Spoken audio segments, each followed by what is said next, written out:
ومتضايق ومخنوق، اسمع الكلمتين دول. في يوم من الايام سيدنا موسى جاله الشوق ان يعرف ربنا سبحانه وتعالى بينام ولا لا، فسأل ربنا وقال له: يا رب ألا تنام؟ هو انت يا رب مش بتنام؟ فتعجب ربنا وقال له: يا موسى ان اردت هذا فاذهب الى الجبلين. وفعلا ربنا اوحى لسيدنا موسى بمكان الجبلين. راح سيدنا موسى ووقف بين الجبلين، بعيد عنه بشويه بير ميه. في لحظه فات فيها شاب طويل عريض قوي البنيان ميل بيشرب من البير ده، وهو بيشرب من البير ده وقع منه سره فيها فلوس، وقام مشي بدون ما ياخد باله من الحاجه اللي وقعت منه. لحظات وفات طفل صغير من جنب البير وشاف سره الفلوس دي، في لحظه اخدها وجري بعدها بدقايق.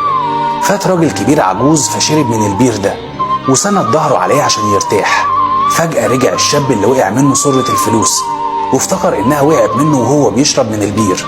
فلما رجع ملقاش غير الراجل العجوز ده. قال له: انت اللي خدت الفلوس. الراجل قال له: فلوس ايه يا ابني؟ المهم كل ده وسيدنا موسى بيراقب من بعيد ومش فاهم اي حاجة. كلمة من هنا على كلمة من هنا قام الشاب ده قتل الراجل العجوز. سيدنا موسى وقتها اتفزع وبصوت عالي قال: يا رب حصلت مظلمة في الأرض، الطفل الصغير هو اللي خد الفلوس والراجل العجوز مات ظلم. فرد ربنا سبحانه وتعالى على سيدنا موسى وقال له: أيليق بي أن يظلم أحدا في ملكي؟ يا موسى الفلوس اللي وقعت من الشاب كان سارقها من أبو الطفل الصغير ده ورجع الحق لأصحابه في الدنيا. يا موسى العجوز اللي مات ده كان قاتل أبو الشاب ده ظلم، والشاب ده كان لسه طفل وقتها ورجع الحق لأصحابه في الدنيا.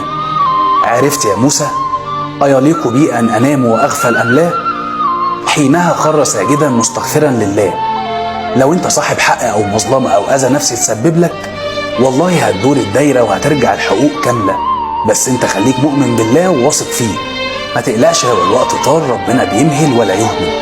ربنا بيدي وقت لكل الناس تعدل عن ظلمهم وتراجع نفسها، لكن لو ما حصلش لازم القدر بيتدخل ويعيد كل الحسابات لأصحابها. اطمن وثق بربك.